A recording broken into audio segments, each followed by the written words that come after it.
Avis vascular centre మన దేశంలోనే the best varicose vein hospital. Hi నమస్తే, వెల్కమ్ టు ఐ డ్రీమ్. నేను మీ anchor Pratyusha. Varicose wines, దీని గురించి చాలా మందికి పెద్దగా అవగాహన ఉండదు. అసలు ఎందుకు వస్తుంది, ఎలా వస్తుంది, రాకుండా ఏం చేయాలి, వచ్చాక ఏం చేయాలి, ఇవన్నీ కూడా తెలుసుకుందాం. సో వీటి గురించి క్లీన్ అండ్ క్లియర్గా ఎక్స్ప్లెయిన్ చేయడానికి ఈరోజు మనతో పాటు ఏవిస్ హాస్పిటల్స్ నుంచి ఏవిస్ హాస్పిటల్స్ ఎండి ఇంటర్వెన్షన్ రేడియాలజిస్ట్ డాక్టర్ రాజావి కొప్పాల గారు మనతో పాటు ఉన్నారు. సో మాట్లాడదాం, చాలా విషయాలు తెలుసుకుందాం. హాయ్ సార్, ఎలా ఉన్నారు? హలో అండి, బాగున్నాను. సరే, వారికోస్ వైన్స్, అసలు దీని గురించి చాలా మందికి అవగాహన లేదు. అసలు ఎందుకు లేదో కూడా తెలియదు. అసలు వారికోస్ వైన్స్ అంటే ఏంటి, ఎందుకు వస్తుంది, ఎలా వస్తుంది, ఎవరిలో ఎక్కువగా వస్తుంది, అసలు ఎవరికి కూడా సరిగ్గా నాలెడ్జ్ లేదు సార్ దీనిపైన. సో మీరేం చెప్తారు, అసలు వెరికోస్ వైన్స్ ఎందుకు వస్తుంది, అసలు ఏంటిది? సో వారికోస్ వెయిన్స్ అంటే కాళ్ళలో మనకి కాళ్ళకి ధమనులు అంటే ఆర్టరీస్ రక్తాన్ని తీసుకొని వెళతాయి. ఆ వచ్చే వెయిన్స్ వచ్చే వాటిని వెయిన్స్ అంటాం అనమాట. ఈ వెయిన్స్లో ఏ కారణంగా బ్లడ్ సరిగా పని చేయక బ్లడ్ పైకి వెళ్ళలేక మళ్ళీ కిందకు వచ్చి కాళ్ళలో ఇరుక్కుంటే దాన్ని వారికోస్ వెయిన్స్ అంటారు. వారికోస్ వెయిన్స్ చాలా కామన్ ప్రాబ్లం. 10 నుంచి 30% మంది భారతీయులకి ఎఫెక్ట్ చేస్తుంది. చాలా ఫ్రీక్వెంట్గా మనం ఇది చూస్తుంటాము. అండ్ ఈ వారికోస్ వెయిన్స్ కానీ వదిలేసి బాగా నెగ్లెక్ట్ చేస్తే కొన్ని రకరకాల కాళ్ళలో బాధలు, కాళ్ళలో బెడదంతా స్టార్ట్ అవుతుంది. సో అందుకని దాన్ని కొంచెం ఎర్లీగా ట్రీట్ చేసుకోవాలి, ఎర్లీగా డాక్టర్ అటెన్షన్ తీసుకోవాలి. చాలా మటుకు వారికోస్ వెయిన్స్ ఎర్లీ స్టేజ్లో మనం పట్టుకుంటే వాటికి ఆపరేషన్ అక్కర్లేదనే చెప్తాం. చాలా మంది కన్సర్వేటివ్గానే మేనేజ్ చేస్తాం. కానీ దాన్ని ఎర్లీగా డిటెక్ట్ చేయడం అనేది మన బాధ్యత.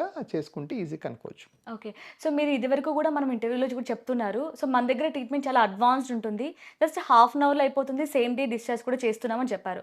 సో దీన్ని చూసి జనాలు ఎలా ఫిక్స్ అవుతున్నారంటే ఇది పెద్ద సీరియస్ ప్రాబ్లం కాదేమో, ఇది ప్రాణాంతరం ఏమి కాదు, జస్ట్ ఊరికే హాఫ్ అన్ అవర్లో అయిపోతుంది కదా, దీన్ని సీరియస్గా తీసుకోవాల్సిన అవసరం లేదని అనుకుంటున్నారు.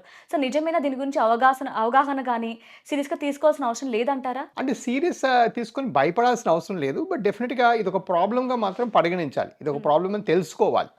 సో దీనివల్ల ప్రాణం పోతుందా లేకపోతే కాలు వెంటనే పడిపోతాయంటే నిజం కాదు. వెరికోస్ వెయిన్స్ వల్ల అంత ఎక్స్ట్రీమ్ డ్యామేజ్ అయ్యే అవకాశం తక్కువ.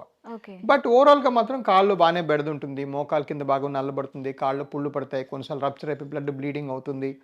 మరి కొంతమందికి ఏమో కాళ్ళలో క్లాట్స్ వచ్చి గుండెల్లోకి పాకుతాయి. ఇలా సమస్యలు వస్తాయి. అండ్ యూజువల్గా వాటి వల్ల బాగానే ఎక్కువగా హాస్పిటల్ అడ్మిషన్స్ కానీ లేకపోతే మల్టిపుల్ అడ్మిషన్స్ కానీ లేకపోతే వేరే ఇన్ఫెక్షన్స్ కానీ తరచుగా వస్తే కాళ్ళలో సెల్యులైటిస్ వచ్చి చాలాసార్లు అడ్మిట్ అవ్వడం, ఇవన్నీ మనం చూస్తూ ఉంటాం. అంటే చాలా కామనే.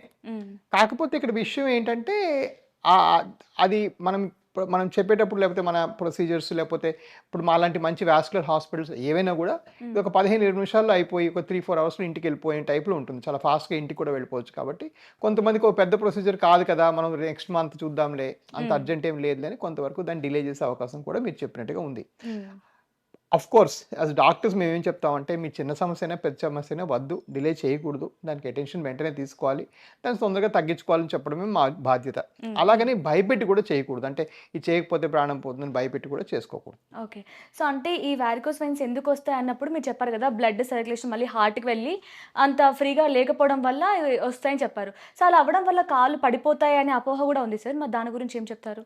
సో వారికోస్ వెయిన్స్ వల్ల కాళ్ళు పడిపోవడం ఉండదండి. చాలాసార్లు అంటే కొంతమంది ఉబ్బిన సిరల్ని నరాలుగా సంబోధించి నరాల సమస్యలు వస్తే కాళ్ళు పడిపోతాయి కాబట్టి ఇలా పడిపోతే తప్పుగా అనుకుంటారు. దీనివల్ల కాళ్ళు పడిపోవడం జరగదు. బట్ అఫ్ కోర్స్ మీకు సివియర్ ఇన్ఫెక్షన్లు వచ్చి లేకపోతే కాళ్ళ పెద్ద పుళ్ళు అయితే మీరు కాళ్ళు కదపలేరు. అంటే వాలంటరీగా అంటే కాళ్ళు పవర్ ఉంటుంది కానీ మీరు కదపలేరు, ఎందుకంటే నొప్పి బాగా ఉంటుంది కాబట్టి. సో డెఫినెట్గా కుంటటము లేకపోతే పెయిన్ ఇవన్నీ ఉంటాయి. బట్ ఓవరాల్ కాళ్ళు పడిపోవడం మాత్రం జరగదు అనమాట. సో ఇది కాళ్ళలో వస్తుంది, అది కూడా స్కిన్లో మనకి బాగా కనిపిస్తుంది కదా, అంటే గ్రీన్ కలర్లో కనిపిస్తుంది. సో చాలా మంది ఏంటంటే ఇది స్కిన్ ప్రాబ్లం అని స్కిన్ డాక్టర్స్ని కలుస్తూ ఉంటారు. సో దాని గురించి ఏం చెప్తారు? సో ఇది స్కిన్ ప్రాబ్లమ్ అని చాలా ఫ్రీక్వెంట్గా అనుకుంటారు. మోకాలు కింద భాగం నల్లపట్టం అనేది స్కిన్ సమస్యగా భావించి చాలామంది స్కిన్ డాక్టర్కి వెళ్ళి చాలాసార్లు ట్రీట్మెంట్ తీసుకుంటారు. అంటే ట్రీట్మెంట్లో మీకు ఈ వెరికోస్ కూడా బాగు చేసుకోండి అని మీ స్కిన్ డాక్టర్ వెంటనే చెప్తే తప్పులేదు. కానీ కొంతమంది ఏం చేస్తారంటే కొన్ని నెలల తరబడి ఆయింట్మెంట్లు, సంవత్సరాల తరబడి క్రీములు అన్నీ పెడతారు. దానివల్ల మీకు వచ్చిన సిరలు మాత్రం తగ్గవు. వారికోస్ వెయిన్స్ అంటే సిరల సమస్య. అది స్కిన్ ఆయింట్మెంట్స్ వల్ల, స్కిన్ ట్రీట్మెంట్స్ వల్ల ఏమాత్రం కూడా ఇంప్రూవ్ కాదు. ఓకే. సో ఈ వెరికోస్ వెయిన్స్ అనేది జెనెటిక్ సార్, అది లైఫ్ స్టైల్ వల్ల వస్తుందా? వెరికోస్ వెయిన్స్ అనేది ఫ్రీక్వెంట్గా ఫ్యామిలీ హిస్టరీలో రన్ అవుతుంది. చాలా మంది ఫ్యామిలీస్లో వెరికోస్ వెయిన్స్ ఉంటాయి. సో వాటిలో ఏంటంటే కొన్ని ఇయర్స్ తరబడి కొన్ని ఫ్యామిలీస్లో ఉంటాయి. సో ఆ జెనెటిక్ అని చెప్పుకోవాలి. చాలా మట్టుగా జెనెటిక్ టెండెన్సీ కొంతవరకు ఉంటుంది. అఫ్ కోర్స్ ఎక్కువ స్టాండింగ్ ఉన్న వాళ్ళలో కూడా తరచూ వారికోస్ వెయిన్స్ మనం చూస్తాం. సో ఎక్కువ స్టాండింగ్ జాబ్స్ చేసుకోవడం లేకపోతే డాక్టర్స్ లేకపోతే మీడియా పీపుల్ వీళ్ళందరిలో కూడా మనం వారికోస్ వెయిన్స్ ఎక్కువగానే చూస్తాం. అంటే 2 అని చెప్పొచ్చు. 2 అని చెప్పాలి. ఓకే. సో, జెనెటిక్ అన్నప్పుడు ఫర్ ఎగ్జాంపుల్ మా ఫాదర్‌కి ఉంది. మళ్ళీ నాకు రాకూడదు. లేదంటే నాకుంది నా పిల్లలకి రాకూడదు అనుకుంటే ఎలాంటి కేర్ తీసుకోవాలి సార్? దీనికి ఫుల్ స్టాప్ పెట్టే ఛాన్స్ ఏమైనా ఉంటుందా? ఫుల్ స్టాప్ అంటే మీరు మీ జన్యువులు మీరు మార్చుకోలేరు. మీ జెనెటిక్ టెండెన్సీ ఉంటే ఏదైనా వచ్చే అవకాశం కొంతవరకు ఉంది. ఫర్ ఎగ్జాంపుల్ షుగర్ ఉన్న తల్లిదండ్రులకు షుగర్ ఉంటే కూడా పిల్లకి షుగర్ వచ్చే అవకాశం ఉంది. అవును. హ్మ్. సో దానికేంటి కొన్ని జాగ్రత్తలు ఏంటంటే మనం for example varicose veins patients ఫ్రీక్వెంట్‌గా నడుస్తూ ఉండాలి. బాగా వాకింగ్ చేయాలి. ఎక్సర్సైజ్ చేయాలి. లావు ఎక్కకూడదు. హ్మ్. బాడీ వెయిట్ మెయింటైన్ చేయాలి. ఇవన్నీ సరిగ్గా చేసుకుంటే మంచి ఇంప్రూవ్‌మెంట్ వచ్చే అవకాశం ఉంటుంది. ఓకే. సో, నేను వస్తున్నప్పుడు బయట ఒక ఫోటో చూసాను. సో, అందులో ఒక చిన్న బాబుకి మీరు ట్రీట్మెంట్ చేసినట్టున్నారు. సో, ఐ థింక్ వాడికి ఒక 13, 14 ఇయర్స్ ఉంటాయి. సో, అంత చిన్న పిల్లల్లో కూడా వస్తుందా? మీరు చూసిన పేషెంట్‌కి ఏబీఎం అనే ప్రాబ్లమ్ ఉండింది. అంటే ఓకే. ఆర్టిరియో Venus malformation. అది కొంచెం డిఫరెంట్ వారికోస్ వెయిన్స్ కన్నా.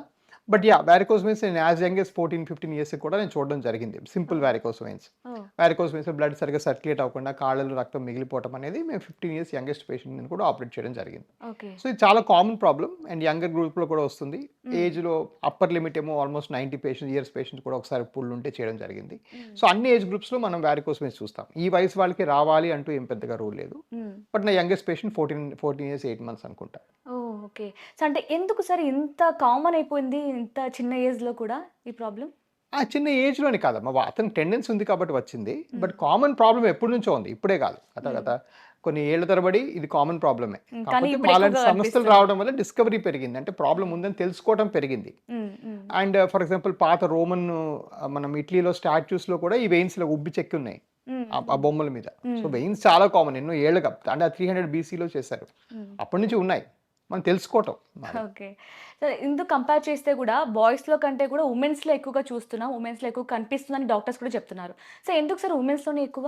సో వారికోస్ వెయిన్స్ 30-50 ఇయర్స్ విమెన్‌లో మనం ఎక్కువగా చూస్తాము. అది యూజువల్‌గా ప్రెగ్నెన్సీస్ 1 లేదా 2 ప్రెగ్నెన్సీస్ తర్వాత ఆ హ్మ్. వెయిన్స్ నొక్కు పట్టడం వల్ల బ్లడ్ కిందకొచ్చి హ్మ్. ఆ కింద బ్లడ్ అలా ఉండిపోవడం వల్ల అట్లా ఎక్కువగా చూస్తాం. సో డెఫినిట్‌గా విమెన్‌లో అండ్ 30-50 ఇయర్స్ ఏజ్ గ్రూప్‌లో హ్మ్. ఫ్రీక్వెంట్‌గానే ఈ ప్రాబ్లమ్ మనం చూస్తాం. ఓకే. సో, ఇప్పుడు ప్రెగ్నెంట్ వుమెన్‌లో ఎక్కువగా వస్తుంది అంటున్నారు. ఎందుకంటే ఆ టైంలో వారికి ప్రెషర్ ఎక్కువగా పడడం వల్ల ఆ టైంలో వస్తుంది. సో, మళ్ళీ వాళ్ళు సడెన్‌గా తగ్గిపోతారు గదా! డెలివరీ అయిన తర్వాత తగ్గిపోతారు. సో, అది పెద్ద సీరియస్ తీసుకోవాల్సిన అవసరం లేదా? ప్రెగ్నెంట్ విమెన్‌లో వారికోస్ వెయిన్స్ చాలా ఫ్రీక్వెంట్‌గా వస్తాయి. అలా హ్మ్. వచ్చిన వాళ్ళు 70% మందికి ప్రెగ్నెన్సీ ఫినిష్ అయిన తర్వాత తగ్గిపోతాయి. హుహు. ఒక 30%లో మాత్రం మిగిలిపోతాయి. So okay. బట్ అలా ఉంటే ఒక ఏడాది ప్రెగ్నెన్సీ అయిన 1 ఇయర్ తర్వాత మనం డాక్టర్‌కి చూపించుకొని అవసరం ఉంటే ట్రీట్మెంట్ కూడా చేసుకోవచ్చు. ఓకే. అంటే ఫుడ్‌లో ఏమైనా చేంజెస్ చేసుకోవడం వల్ల, మన లైఫ్ స్టైల్‌ని చేంజెస్ చేసుకోవడం వల్ల దీన్ని రాకుండా ఆపే ఛాన్సెస్ ఏమైనా ఉన్నాయంటారా? రాకుండా ముందే? సో ఫుడ్ చేంజెస్ వల్ల ఏం డిఫరెన్స్ లేదండి. లైఫ్ స్టైల్ చేంజెస్ కూడాను ఏంటంటే యాక్టివ్ లైఫ్ స్టైల్ ఎక్కువగా నడుస్తూ ఉండాలి. హుహు. అండ్ ఫ్రీక్వెంట్ వాకింగ్, ఎక్సర్సైజ్ చేసుకుంటే మంచిది. హ్మ్. ఫుడ్ పరంగా చూస్తే మా వాస్కులర్ సమస్యలు వేటికైనా కూడా ఒక స్ట్రాంగ్ రిలేషన్‌షిప్ ఇప్పుడు ఇన్‌ఫ్లమేటరీ ఫుడ్స్‌కి కనెక్ట్ చేస్తున్నారు. హుహు. ఇన్‌ఫ్లమేటరీ ఫుడ్ అంటే ఏంటంటే మనము అది తింటే బాడీలో ఇన్‌ఫ్లమేషన్ పెరుగుతుందనమాట. ఆటి వల్ల ఓకే. రకరకాల సమస్యలొస్తాయి. అవి యూజువల్‌గా ప్రాసెస్డ్ ఫుడ్స్. ప్రాసెస్డ్ హ్మ్. ఫుడ్స్ అంటే బర్గర్‌లు, పిజ్జాలు, నూనెలో వేపినవి లేకపోతే రీఫ్రైడ్ ఆయిల్‌లో ఎక్కువగా వేపినవి. హ్మ్. అవన్నీ ఇన్‌ఫ్లమేటరీ ఫుడ్స్ అంటాం. So okay. చాలా మట్టుకు వీలున్నంత వరకు ఫ్రైడ్ ఫుడ్స్, హుహు. ఈ జంక్ ఫుడ్ అంటే బేకరీలో దొరికే వస్తువులు ఇవన్నీ మాత్రం వీలున్నంత వరకు అవాయిడ్ చేస్తే మంచిది. ఓకే. సో, ఇప్పుడు ఇందులో కూడా మనకి మెన్స్‌కొస్తుంది, వుమెన్స్‌కొస్తుంది. వాళ్ళలో డిఫరెన్స్ ఉంటుంది. గర్ల్స్‌లో డిఫరెన్స్ ఉంటుంది. ఏజ్ బట్టి కూడా డిఫరెన్స్ ఉంటుంది. సో, మీరు ఎలా ట్రీట్ చేస్తారు? అందరికి సేమ్ ట్రీట్మెంట్ ఉంటుందా? లేదంటే ఇందులో కూడా స్టేజెస్‌ని బట్టి మీరు ట్రీట్మెంట్ ఇస్తారా? 100% స్టేజెస్ బట్టి వాళ్ళ రిక్వైర్మెంట్ బట్టి ట్రీట్మెంట్ చేస్తామండి. ఇట్లా ఓకే. స్టేజ్ ఫర్ ఎగ్జాంపుల్ ఒక యంగ్ గర్ల్ వచ్చి నాకు కాళ్ళకి వెయిన్స్ కనబడకూడదు నేను షార్ట్స్ వేసుకుంటాను హ్మ్. అంటే వాళ్ళ ట్రీట్ చేస్తాం. హుహు. ఒక ఓల్డర్ పర్సన్ వచ్చి ఫర్ ఎగ్జాంపుల్ 75 ఇయర్స్ అండి నా వయసు నేను రిటైర్డ్ స్కూల్ టీచర్ వెయిన్స్ కనబడుతుందంటే వాళ్ళకి యూజువల్‌గా ట్రీట్మెంట్ చెయ్యము. హుహు. రైట్. ఆ కనిపించే వెయిన్స్‌కి ఏం అవసరం లేదు. నొప్పి లేదు, బాధ లేదు, హ్మ్. పెద్దగా యాక్టివిటీ లేదు. ఆయన ఎక్కువగా ఇంట్లో రెస్టే కదా తీసుకుంటారు. హ్మ్. హ్మ్. అలాంటి వాళ్ళు ట్రీట్మెంట్ అక్కర్లేదని కూడా చెప్పిన సందర్భాలు ఎక్కువగా ఉంటాయి. సో, ఫర్ ఎగ్జాంపుల్ మా దగ్గర 50,000కి మించి ఓపీ చూసాం. హ్మ్. 5,000కే ఆపరేషన్ చేసాం. సో, మా ఓహ్! దగ్గర 10% వాళ్ళకే ప్రొసీజర్‌లు అవుతాయి. అదొక ఓకే. పెద్ద పొరపాటు. వారికోస్ వెయిన్స్ ఉన్న వాళ్ళందరికీ ఆపరేట్ చేస్తామని. హ్మ్. సో, అదంతా కరెక్ట్ కాదు. బట్ ఓవరాల్‌గా ఏంటే వాళ్ళ నీడ్ బట్టి, వాళ్ళ అవసరం బట్టి, సివియారిటీ బట్టి, తీవ్రత బట్టి హ్మ్. ఎలా చేస్తే బావుంటుందని ఒక డెసిషన్ తీసుకొని చేస్తాం. ఓకే. ఇందులో ఎన్ని స్టేజెస్ ఉంటాయి సార్? దీనిలో చూసాక చెప్పుకోవాలంటే 6 స్టేజ్‌లుంటాయి. ఓహో! ఫస్ట్ స్టేజ్‌లో చిన్న చిన్న వెయిన్స్ కనబడతాయి. రెండో ఓకే. స్టేజ్‌లో కొంచెం పెద్ద వెయిన్స్. హ్మ్. మూడో స్టేజ్‌లో వెయిన్స్ కనబడడంతో పాటు కాళ్ళు పీకటం, కాళ్ళు నొప్పులేయటం, కాళ్ళు హ్మ్. ఉబ్బటం కనిపిస్తుంది. హ్మ్. నాలుగో స్టేజ్‌లో మోకాలు కింద భాగం నల్లబడుతుంది. హుహు. ఐదో స్టేజ్‌కొచ్చేటప్పుడు చిన్న చిన్న పుళ్ళు ఏర్పడతాయి. ఆరో స్టేజ్‌లో పెద్ద పుళ్ళు ఏర్పడతాయి. So, okay. బేసిక్‌గా 6 స్టేజ్‌లుంటాయి. హ్మ్. బట్ యూజువల్‌గా ఈ స్టేజీలనేది ఏంటంటే మీ డాక్టరు మిమ్మల్ని చూసి నిర్ధారించాలి. మీగా మీరు చెప్పుకోకూడదు. చాలా మంది నాకు వచ్చి రాంగ్ స్టేజ్ చెప్తారు. సరే నేను సెకండ్ మీరు చెప్పారు టీవీ చూసి నేను సెకండ్ స్టేజ్ అనుకుంటున్నాను అంటారు. అది కాదండి, ఈ పలానా రీజన్ వాళ్ళ సెకండ్ కాదు అని చెప్పిన సందర్భాలు చాలా ఉంటాయి. సో ఈ స్టేజెస్ అంటే కొంచెం జనరల్ నాలెడ్జ్ కోసం అవసరమే.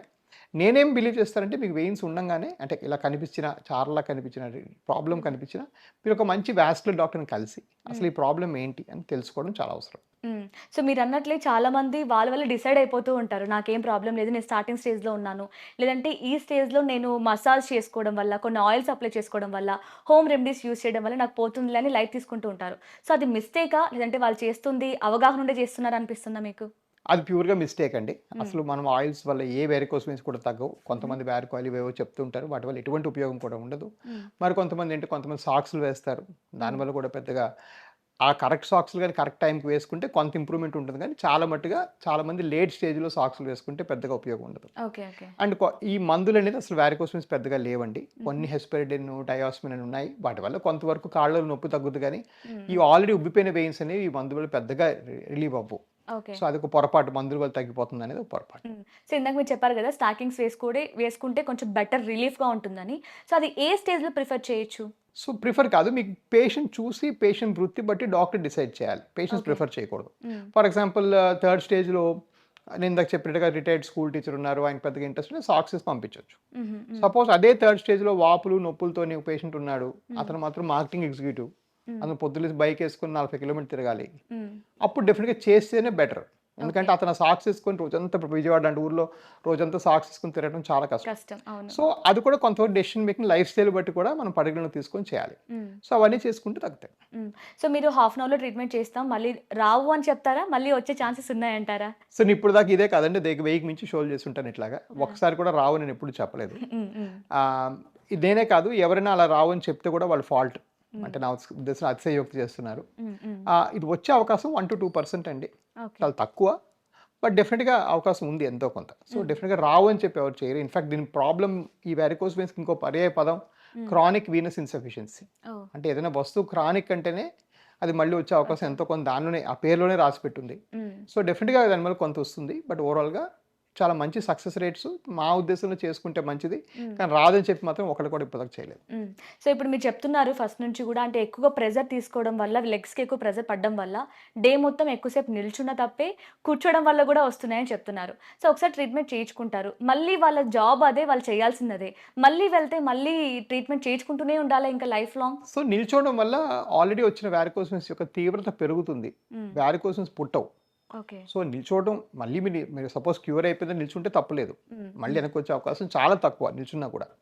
ఓవరాల్‌గా ఏంటంటే నిల్చుని అట్లా ఉండటం మంచి అలవాటు కాదు. నడుస్తూ ఉంటే మంచిది. సో కొంతవరకు వాకింగ్, మూవ్‌మెంట్స్ ఇంకార్పొరేట్ చేసుకుంటే మంచిది. సో అవిస్ హాస్పిటల్స్ గురించి మాట్లాడితే నార్మల్‌గా ఇన్సూరెన్స్ క్లెయిమ్ అవ్వాలంటే మనకి 24 అవర్స్ మనం అడ్మిట్ అయితేనే మనకి ఇన్సూరెన్స్ అనేది క్లెయిమ్ అవుతుంది. బట్ మీరేమో ట్రీట్మెంట్ హాఫ్ అన్ అవర్‌లో చేస్తాం, సేమ్ డేనే డిశ్చార్జ్ చేస్తాం అంటున్నారు. మనకి వాళ్ళకెలా సార్ ఇన్సూరెన్స్ ఎలా మా క్లెయిమ్ దగ్గర అవుతుంది? ఇన్సూరెన్స్ అన్నీ సేమ్ డే డిశ్చార్జ్‌కి ఒప్పుకున్నాయి. ఓకే. ఎందుకంటే భారతదేశంలో ఆల్మోస్ట్ హైయెస్ట్ నంబర్ చేస్తున్నాం కదా. సో మా ఇన్సూరెన్స్ కంపెనీస్ మాకు కొంచెం స్పెషల్‌గా ట్రీట్మెంట్ ఇచ్చి ఫర్ ఎగ్జాంపుల్ కళ్ళ హాస్పిటల్‌కి మీరు వెళ్ళారంటే వాళ్ళకి సేమ్ డే డిశ్చార్జ్ ఇస్తున్నారు ఇప్పుడు. ఓకే. అదే మాదిరి మనం సింపుల్‌గా చేసి ప్రొసీజర్ చేసి పంపిస్తే సేమ్ డే డిశ్చార్జ్ మాకు అలౌ చేస్తున్నారు. ఓకే. సో ఇదే కాదు సార్, చాలా వరకు మనం కంపేర్ చేస్తే అన్నిట్లో కూడా బెస్ట్ ట్రీట్మెంట్ ఇస్తున్నారు. అది కూడా చాలా తక్కువ ప్రైజెస్, కొన్నైతే ఉచితంగా కూడా చేస్తున్నారు. సో మీకెలా సాధ్యమవుతుంది అలాగా? సో మేము చాలా సింపుల్ లాజిక్ అండి. మేము ఒక్క వాస్కులర్ వర్కే చేస్తాము. అండ్ ఉచితంగా ఎక్కువగా మేము చేసేది క్యాంపులండి. రూరల్ క్యాంప్స్ ఎక్కువగా చేస్తాం. అండ్ మా ప్రైసింగ్ ఎప్పుడు కూడా కాంపిటేటివ్‌గా పెట్టుకున్నాం. ఎందుకంటే మా ఉద్దేశంలో పేషెంట్స్ మమ్మల్ని నమ్ముకొని వస్తారు. కాబట్టి మనం ఏంటి ఆ ఎక్సెస్ చార్జ్ చేయడం అవన్నీ ఉండదు. సో ఎప్పుడు మీరు ఏ కార్పొరేట్ హాస్పిటల్‌తో కంపేర్ చేసుకున్నా మా ప్రైసింగ్ ఇంకా తక్కువగానే ఉంటుంది. ఓకే. సో మీరు ఇంటర్వెన్షన్ రేడియాలజిస్ట్ కదా! సో ఈ ప్రాసెస్ కూడా చాలా ఈజీగా ఉంటుంది, సింపుల్‌గా ఉంటుంది. కానీ పెయిన్‌ఫుల్ ఉంటుందా సార్? అసలు పెయిన్ ఉండదండి. చేసేటప్పుడు చాలా తక్కువ నొప్పితో అయిపోతుంది. Next day okay. నుంచి పనులు కూడా యథావిధిగా చేసుకోవచ్చు. ఓకే. అంటే తర్వాత ట్రీట్మెంట్ అయిన తర్వాత వాళ్ళ లైఫ్ స్టైల్ ఏమైనా చేంజెస్ చేసుకోవాలా?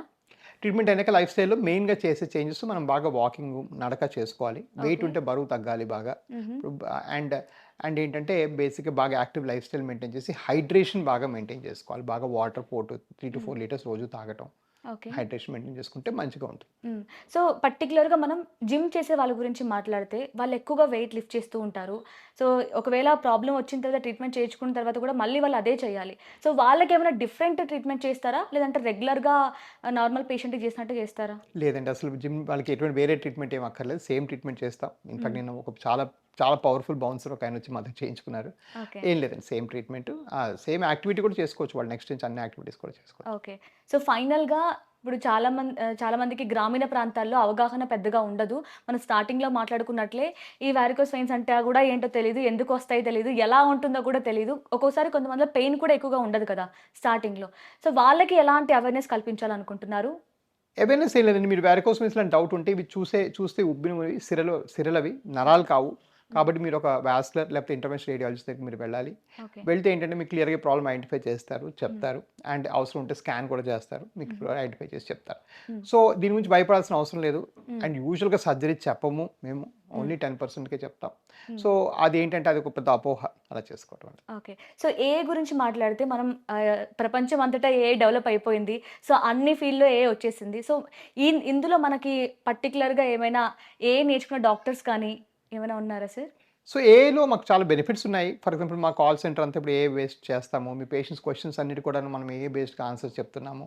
సో దట్ మేము పేషెంట్స్ మాకు ఫ్రీక్వెంట్‌గా అడిగే క్వెషన్లు అన్నీ ఒక ఏఐలో ప్లాట్‌ఫామ్‌లో ఇచ్చి వాళ్ళకి ఆన్సర్ చేసేటట్టు ఒక పైలట్ ప్రాజెక్ట్ రన్ చేస్తున్నాం. ఓకే.